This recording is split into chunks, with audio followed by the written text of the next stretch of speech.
नमस्कार, good news bulletin में आपका स्वागत है। मैं हूं आपके साथ तस्नीम खान। जिंदगी की भागदौड़ में हर किसी पर नकारात्मकता हावी है। ऐसे में जिम्मेदार और जवाबदेह होने के नाते पत्रिका टीवी की एक सार्थक पहल है गुड न्यूज, जिससे दर्शकों का प्यार भी मिल रहा है। गुड न्यूज में अगले आधे घंटे तक न सिर्फ पॉजिटिव खबरें होंगी, बल्कि विकास के पहियों में तेजी लाने वाले सरकारों के सार्थक प्रयासों को आप तक ले जाने की कोशिश करेंगे। तो शुरुआत करते हैं गुड न्यूज बुलेटिन के।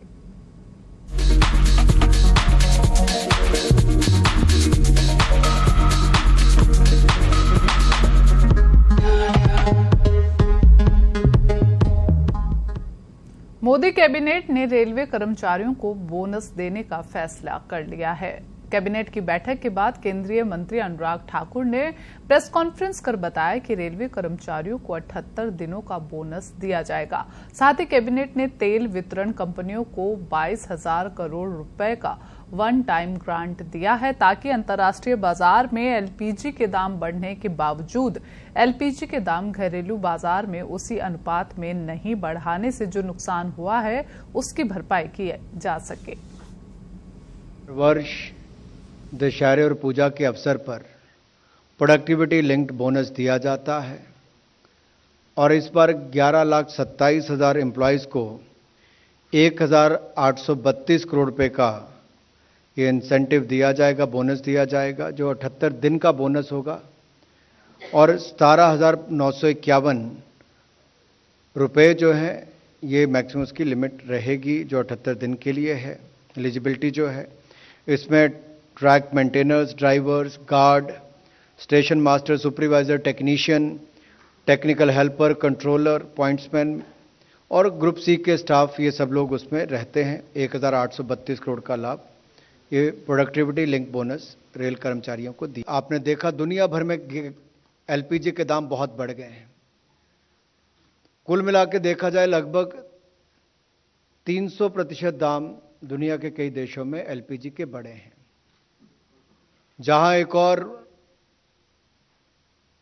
भारत सरकार ने मुफ्त अनाज देने का काम भी किया था, मुफ्त वैक्सीन देने का काम भी किया, वहां पर साथ ही साथ किसानों के ऊपर बढ़ते हुए खाद के दाम के भी बोझ नहीं पड़ने दिया।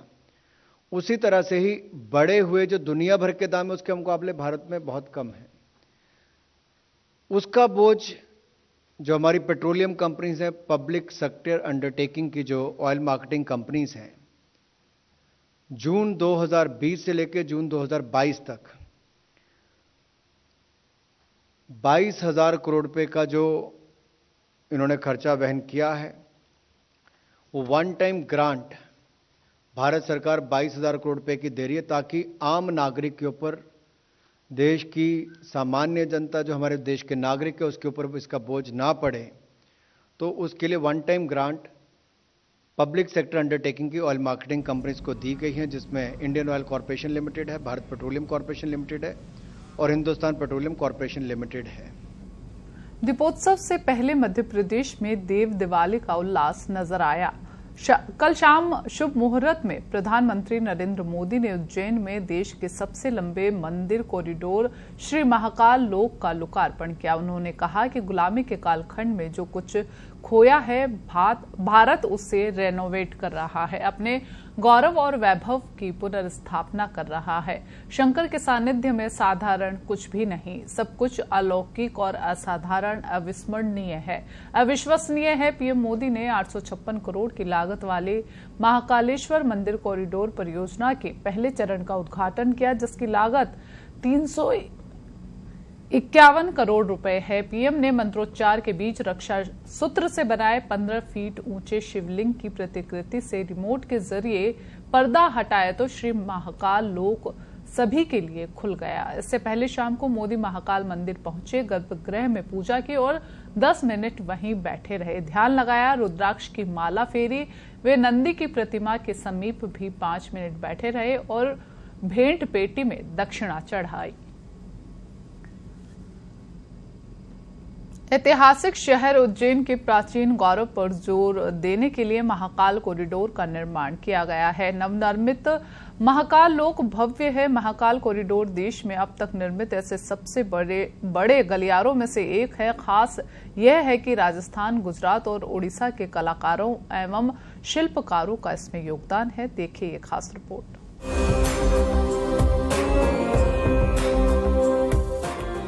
महाकालेश्वर मंदिर कॉरिडोर सुर्खियों में है। ये वाकई में खास है। ऐतिहासिक शहर उज्जैन के प्राचीन गौरव पर जोर देने के लिए महाकाल कॉरिडोर का निर्माण किया गया है। प्राचीन मंदिर वास्तुकला का इस्तेमाल इसके निर्माण में हुआ है। महाकाल कॉरिडोर का निर्माण कार्य वर्ष 2019 में शुरू हुआ था। खास ये भी है कि राजस्थान, गुजरात और उड़ीसा के कलाकारों और शिल्पकारों का इसमें योगदान है।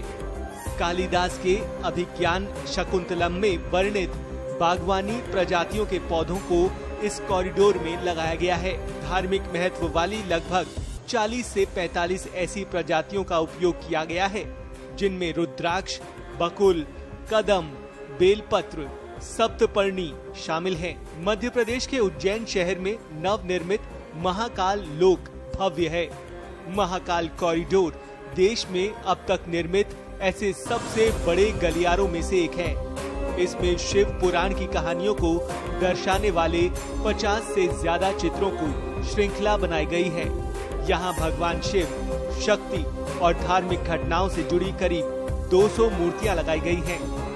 हर प्रतिमा के सामने एक बार कोड लगाया गया है, जिसे मोबाइल से स्कैन करते हैं प्रतिमा के बारे में और महाकाल प्रांगण की सारी जानकारियां मोबाइल स्क्रीन पर उपलब्ध हो जाती हैं। इस प्रोजेक्ट के तहत महाकाल पथ में 108 स्तंभ हैं, जो भगवान शिव के नृत्य रूप को दर्शाते हैं। पथ के साथ भित्ति दीवार चित्र शिव पुराण की कहानियों पर आधारित है, जिनमें सृजन कार्य, गणेश का जन्म, सती और दक्ष कहानियां शामिल हैं। 2.5 हेक्टेयर में फैला प्लाजा क्षेत्र कमल के तालाब से घिरा हुआ है और इसमें फव्वारे के साथ शिव की मूर्ति स्थापित है। यहाँ की दीवार पर शिव पुराण से ली गई कथाओं को उकेरा गया है। पत्थरों के जरिए भोलेनाथ के विवाह को दिखाया गया है। शिव विवाह का स्टोन से बना म्यूरल देश में सबसे बड़ा 132 फीट और 6 फीट चौड़ा है। मध्य प्रदेश के उज्जैन शहर में शिप्रा नदी के तट पर भगवान शिव महाकाल के रूप में विराजमान हैं।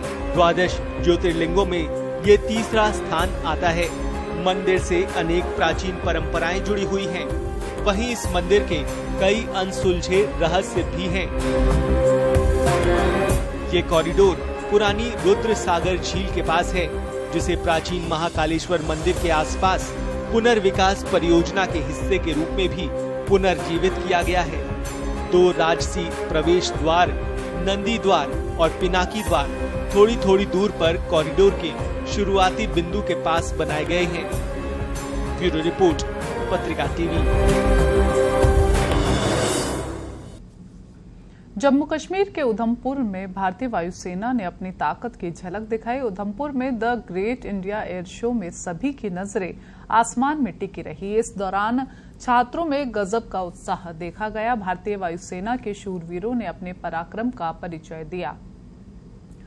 राफेल और अपाचे की आसमान में गरज सुनकर लोगों में खुशी का माहौल देखने को मिला। एयरफोर्स स्टेशन पर लड़ाकू विमान राफेल, जगुआर और MiG-29 ने अपना दमखम दिखाया। 8 अक्टूबर को भारतीय वायुसेना के 90 साल पूरे हुए थे। इसी को देखते हुए यहां पर एयर शो का आयोजन भी किया गया। इसमें भाग लेने के लिए देश के कई स्टेशनों से विमान उधमपुर पहुंचे। उधमपुर के एयरफोर्स स्टेशन पर हो रहे इस एयर शो में राफेल और जगुआर के साथ विभिन्न लड़ाकू विमानों ने रोमांचित करने वाले करतब दिखाए। भारतीय फाइटर प्लेनों के करतब ने पाकिस्तान को दांतों तले अंगुली दबाने पर मजबूर कर दिया। आसमान में वायुसेना के फाइटर जेट राफेल के गरज से पाकिस्तान और चीन दोनों ही दहल उठे। शो के दौरान असॉल्ट लैंडिंग का भी प्रदर्शन किया गया। राफेल विमान सबके लिए आकर्षण का केंद्र बने रहे। इसके अलावा लड़ाकू हेलीकॉप्टर, चिनूक, अपाचे के भी करतब देखने को मिले। एयर शो में वायुसेना के लड़ाकू विमान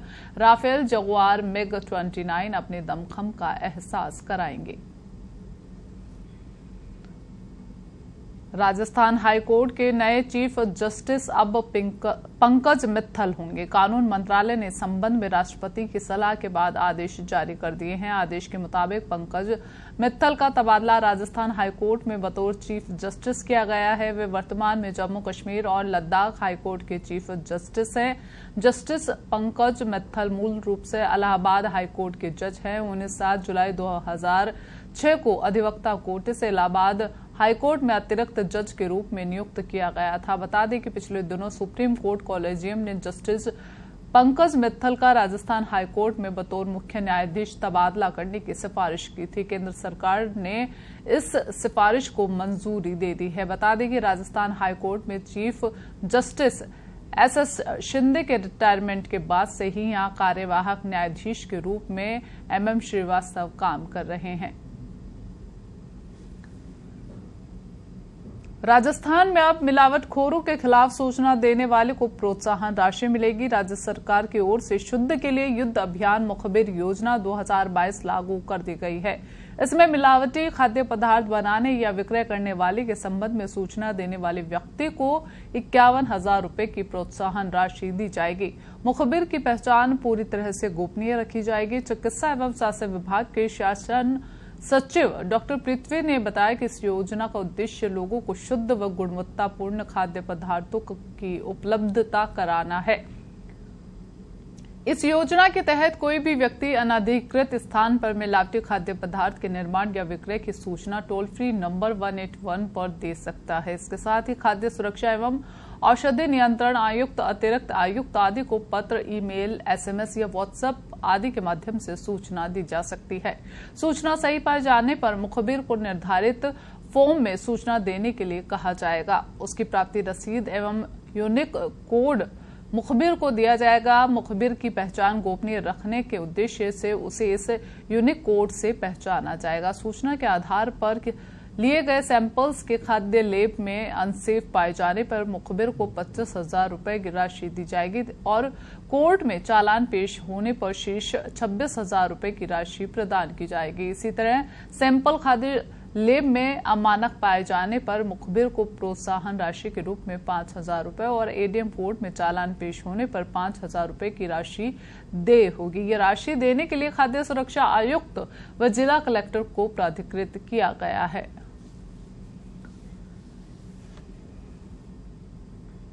स्कूल शिक्षा विभाग की ओर से 26वां राज्य स्तरीय भामाशाह और प्रेरक सम्मान समारोह मानसरोवर स्थित टैगोर इंटरनेशनल स्कूल के दीप स्मृति सभागार में आयोजित किया गया। समारोह के मुख्य अतिथि शिक्षा मंत्री डॉक्टर BD कल्ला रहे। वहीं शिक्षा राज्य मंत्री जाहिदा खान कार्यक्रम में नहीं पहुंच पाए। इस अवसर पर प्रदेश में विद्यालयों और शिक्षण संस्थाओं के शैक्षणिक, सह शैक्षणिक और भौतिक विकास के लिए सहयोग करने वाले भामाशाहों को सम्मानित किया गया। समारोह के राज्य स्तर पर 246 भामाशाहों को सम्मानित किया गया, जिसमें 49 भामाशाहों को शिक्षा विभूषण और 197 भामाशाहों को शिक्षा भूषण सम्मान प्रदान किया। वहीं जिला स्तर पर 1,400 भामाशाहों को सम्मानित किया जाएगा। समारोह में राज्य स्तर पर 105 और जिला स्तर पर 270 प्रेरकों को भी सम्मानित किया जाएगा। इन भामाशाहों से शिक्षा के क्षेत्र में विकास के लिए कुल 303 करोड़ रुपए की सहयोग राशि प्राप्त हुई है। जिला स्तरीय समारोह शाम 5 बजे प्रतापनगर स्थित एक निजी स्कूल में आयोजित किया जाएगा, जिसमें 49 भामाशाह और 30 प्रेरकों को सम्मानित किया जाएगा। राजस्थान पुलिस का मान बढ़ाने वाले पुलिस अफसरों का सम्मान राजस्थान पुलिस मुख्यालय में DGP और अन्य सीनियर अफसरों ने किया। इनमें प्रदेश के 39 IPS अधिकारियों एवं विभिन्न जिलों में तैनात पुलिस अधिकारियों, कर्मचारियों, मंत्रालयिक वर्ग एवं राज्य विधि विज्ञान प्रयोगशाला के निदेशक के साथ अन्य कर्मचारी शामिल हैं। पुलिस मुख्यालय में सवेरे 10:30 बजे से यह सम्मान समारोह शुरू किया गया। महानिरीक्षक पुलिस कार्मिक S परिमाला ने बताया कि बुधवार 12 अक्टूबर को इस समारोह में महानिदेशक पुलिस ML लाठर सूची में शामिल इन 95 अधिकारियों और कर्मचारियों को DGP डिस्क प्रशस्ति रोल, पुलिस पदक, उत्कृष्ट एवं अति उत्कृष्ट सेवा पदक तथा अन्वेषण में उत्कृष्टता के लिए केंद्रीय गृह मंत्री पदक प्रदान किया। स्पोर्ट्स एक्टिविटी में रुचि रखने वाले स्टूडेंट्स के लिए पत्रिका इन एजुकेशन एवं राजस्थान राज्य क्रीड़ा परिषद के सहयोग से खेलों का महाकुंभ पाई स्कूल ओलंपिक्स 7 से 12 नवंबर तक सवाई मानसिंह स्टेडियम में स्पोर्ट्स ग्राउंड में आयोजित होगा। इसके लिए रजिस्ट्रेशन शुरू हो चुके हैं। निर्माण नगर स्थित रायन इंटरनेशनल स्कूल से आज मशाल यात्रा की शुरुआत हुई। पाई स्कूल ओलंपिक्स में स्पोर्ट्स एथलेटिक्स कैटेगरी में 100, 200, 400, 800 मीटर रिले व 4x400 metre long jump, high jump, shot put, javelin throw, discus throw सहित tug of war, volleyball, basketball, football, table tennis, hockey, badminton, judo, kho kho, kabaddi, handball जैसे game आयोजित किए जाएंगे। पाई school olympics में 2 आयु वर्ग बनाए गए हैं। इसमें अंडर 14 कैटेगरी में कक्षा 6 से 8 तक और अंडर 18 कैटेगरी में कक्षा 9 से 12वीं तक के स्टूडेंट्स भाग ले सकेंगे। पाई स्कूल ओलंपिक्स से संबंधित जानकारी मोबाइल नंबर 9571 77733 पर संपर्क कर सकते हैं। पाई ओलंपिक में स्टूडेंट्स की एंट्री स्कूल के जरिए ही होगी। एंट्री के लिए स्कूल अपने लेटर हेड पर पार्टिसिपेंट स्टूडेंट्स का नाम और गेम का नाम pai@epatrika.com मेल आईडी पर भेज सकते हैं। पाई में विजेता स्टूडेंट्स को मेडल और पार्टिसिपेंट को सर्टिफिकेट दिए जाएंगे।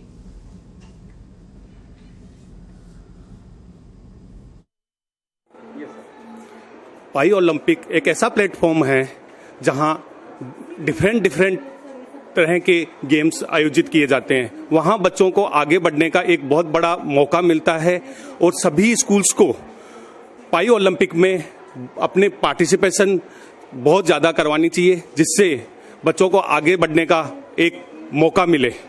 मैं रायन इंटरनेशनल स्कूल की तरफ से पत्रिका का हार्दिक आभार व्यक्त करती हूं कि उन्होंने बच्चों के लिए इतना बड़ा प्लेटफॉर्म बच्चों को दिया अपने स्किल्स एग्जिबिट करने के लिए। रायन इंटरनेशनल स्कूल में हम एजुकेशन के साथ साथ बच्चों की ऑलराउंड डेवलपमेंट पर भी फोकस करते हैं। हमारे चेयरमैन डॉक्टर AF पिंटो और हमारी managing director madam doctor grace Pinto बच्चों के डेवलपमेंट के लिए उनका बहुत बड़ा विजन है। उसमें स्पोर्ट्स भी एक विजन है कि स्पोर्ट्स में बच्चा बहुत अच्छा करे। इसके लिए हम बच्चों को बहुत सारी स्पोर्ट्स इवेंट्स में पार्टिसिपेट कराते हैं और हमारे यहाँ पे स्पोर्ट्स की एक्टिविटीज हम समय समय पर ऑर्गेनाइज करते रहते हैं। पत्रिका का ये इवेंट बच्चों को एक बहुत अच्छा प्लेटफॉर्म देता है। यह एक बहुत बड़ा प्लेटफॉर्म है, तो मैं सभी स्कूल से यही कहूंगी कि इस इवेंट में बढ़ चढ़कर पार्टिसिपेट करें और बच्चों को मोटिवेट करें कि वो यहाँ पर जाकर अपनी उपस्थिति दें और अपना बेस्ट परफॉर्म करें।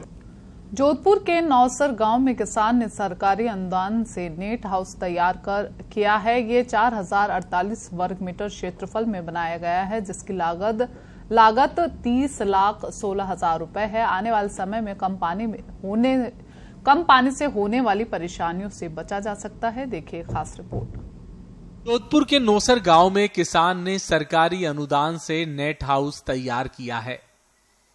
ये 4048 वर्ग मीटर क्षेत्रफल में बनाया गया है। इसकी लागत 30.16 लाख है। आने वाले समय में कम पानी में होने वाली परेशानियों से इसके जरिए बचा जा सकता है। किसान ने बताया कि भूजल स्तर लगातार गिर रहा है, इस वजह से पॉली हाउस लगाया गया है। पॉली हाउस लगाने से सब्जियों की खेती कम पानी में की जा सकेगी और ये संरक्षित भी रहेगी। किसान ने बताया कि 2.5 बीघा में कम पानी से 3 किस्म की सब्जियां उगाई जा सकती है। अन्य किसानों को भी इससे प्रेरणा मिलेगी, जिससे वे अधिक मुनाफा कमा पाएं। पिछले कई 5-7 साल से मैं खेती कर रहा हूँ और देख रहा हूँ कि यहाँ किसानों की हर साल पानी का जल स्तर नीचे जा रहा है। तो आने वाले समय में यहाँ खेती करना बहुत विकट समस्या हो जाएगी। उसके लिए मैंने जल बचत के लिए ये पॉली हाउस लगाया, जो शेड नेट आउट है। इसमें पॉली भी पानी भी इकट्ठा हो जाएगा और खेती भी सुरक्षित हो जाएगी और बारिश के पानी से 1 साल की खेती हो जाएगी। तो मैंने ये लगाया, जो मेरे पश्चिमी राजस्थान में ये वातावरण के लिए भी अनुकूल है और किसानों के लिए भी एक वरदान साबित होगा और आने वाले समय में प्रत्येक किसान इसका लाभ लेगा और ये एक कम पानी में अच्छी खेती किसान ले लेंगे। अलग अलग प्रकार की सब्जियां किसान इसमें ले सकते हैं। तो ये है जो आने वाले समय में भूमिगत जल जो कम हो रहा है, उसलिए हर एक किसान को मैं ये कहना चाहता हूँ कि वो अपने फार्म पे सोलर और ड्रिप इरिगेशन लगवाएं और बारिश का पानी इकट्ठा करके और बारिश के पानी से खेती लेनी अभी भी पहल कर दें, क्योंकि हमारे जल स्तर है जो अभी 600-700 फीट पे चला गया है और आने वाले समय में खेती संभव नहीं होगी।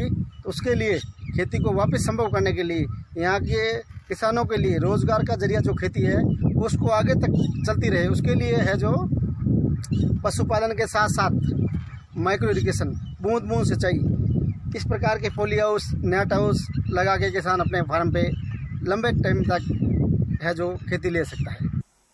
पॉली हाउस को एक विशेष प्रकार की पॉलीथीन से बनाया जाता है।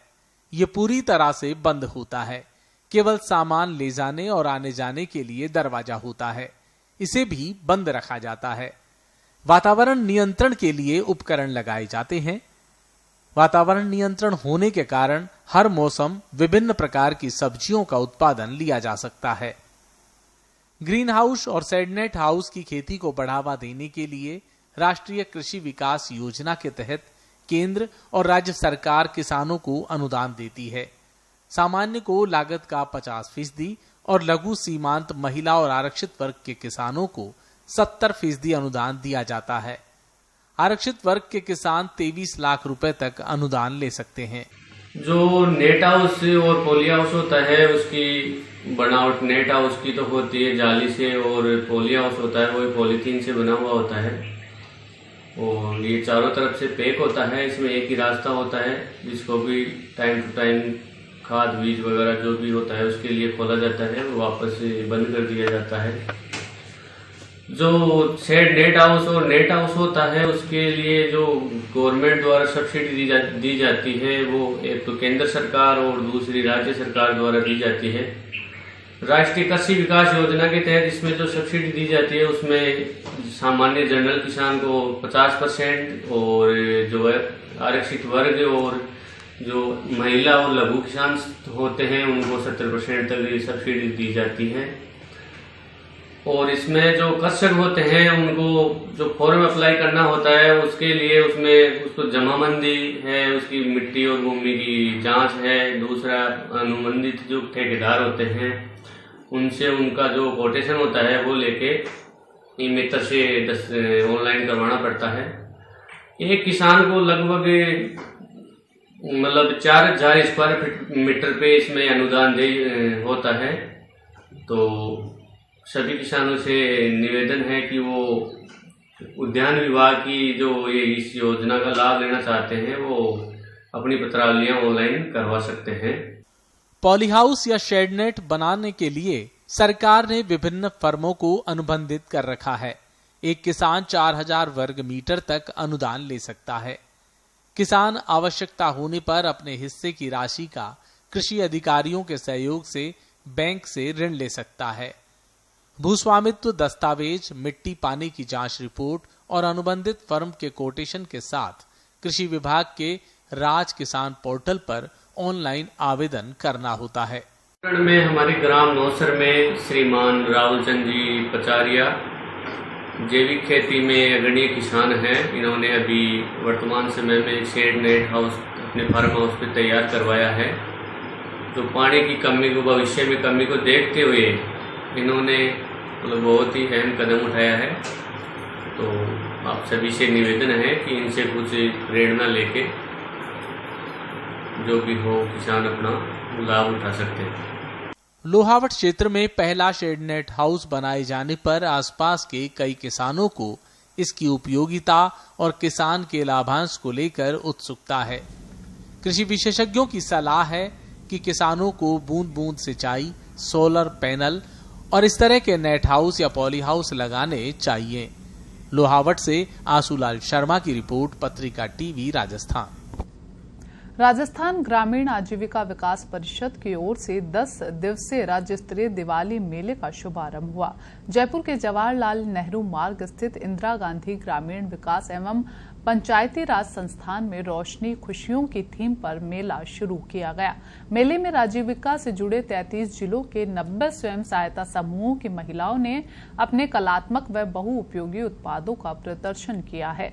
मेले में ऐसे उत्पादों का विशेष रूप से प्रदर्शन किया जा रहा है जिन्हें लोग दिवाली पर अपने लोगों को उपहार के रूप में भेंट कर सकते हैं। मेले में cotton handbag, handmade paper bag, blue pottery, दीपक, लैंप, अगरबत्ती स्टैंड, साबुनदानी, हैंडीक्राफ्ट, कशीदाकारी, मीनाकारी और हैंडमेड शीट से तैयार पेन, डायरी, फोल्डर जैसी कई वस्तुएं उपलब्ध है। स्वयं सहायता समूह की ओर से हस्त निर्मित एलोवेरा, ग्लिसरीन और बकरी के दूध से तैयार साबुन स्टॉल पर प्रदर्शित किए गए हैं। आजीविका दीपावली मेले में के त्योहार को देखते हुए मिठाई के रूप में विशेष स्टॉल भी लगाए गए हैं। इन पर शुद्ध देसी घी से बने बेसन, मेथी, मूंग दाल, गोंद के लड्डू, बाजरे से बने चॉकलेट, बिस्किट, केक व अन्य उत्पाद रखे गए हैं। आजादी के अमृत महोत्सव के तहत कला, साहित्य, संस्कृति एवं पुरातत्व विभाग व रविंद्र मंच जयपुर के सहयोग से जयपुर के कव्वाली गायक, Hindi playback singer Amin Sabri and group की ओर से सूफी सुकून कार्यक्रम का आयोजन किया गया। मुख्य अतिथि राज्य मानवाधिकार आयोग के अध्यक्ष जस्टिस जी.के. व्यास और प्रमुख शासन सचिव कला एवं संस्कृति विभाग गायत्री राठौड़ रही। रविंद्र मंच प्रबंधक मुकेश चौधरी ने बताया कि कार्यक्रम में गायक ने हमद का कलाम कौन सा घर है मेरी जा और अमीर खुसरो का कलाम छाप तिलक सब छीनी व शमीम जयपुरी का कलाम सख्त है इश्क की रह गुजर और हिंदी फिल्म हिना की मशहूर कव्वाली देर न हो जाए और कव्वाली जिंदा रहने के लिए एक मुलाकात जरूरी है प्रस्तुति कर श्रोताओं को मंत्र मुग्ध कर दिया। बुलेटिन में फिलहाल के लिए इतना ही। मुझे दीजिए इजाजत। नमस्कार।